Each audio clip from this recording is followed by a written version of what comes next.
Ayan guys, yan pa yung aming ibang tanim na mga gulayin. Ayan, tingnan ninyo guys, ang dami-dami niyang bunga. Ayan ay talong. Ilang puno lang yan. Iba, separate yan dun sa last kong video na maraming magkakasama. Yan ay dito lang sa tabing bahay. Ayan, tingnan ninyo ang mga bunga, pagkakarami niyang bunga. At ang dami namin nakuha diyang gulayin guys. Ayan ay nakatanim lang dyan sa sako ng semento. Yan, dyan lang namin yan itinanim sa sako ng semento. Look at that guys. Ayan, tingnan ninyo. Kapag ka talaga masipag kang magtanim sa iyong bakuran, ayan, libre na ang gulayin. Ayan, dyan lang namin yung tinanim sa mga sako-sako. Sa mga sako-sako lang yan. At kahit dyan lang is matataba ang matataba ang kanyang bunga.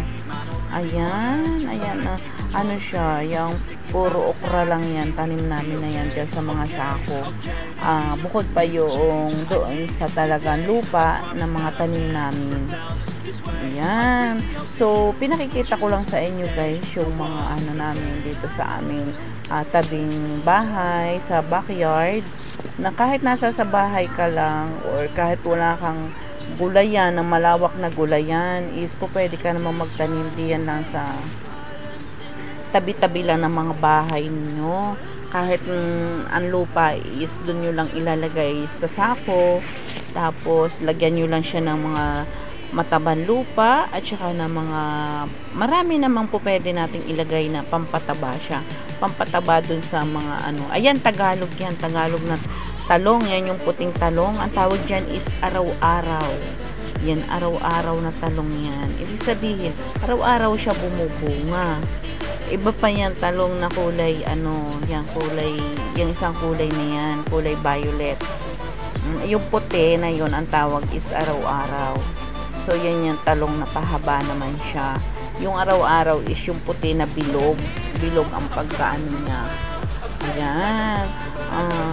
Sa talong pa lang is araw-araw pwede ka nang makapag gulay ng talong. So, ano ba mga pwedeng gulay sa luto sa talong?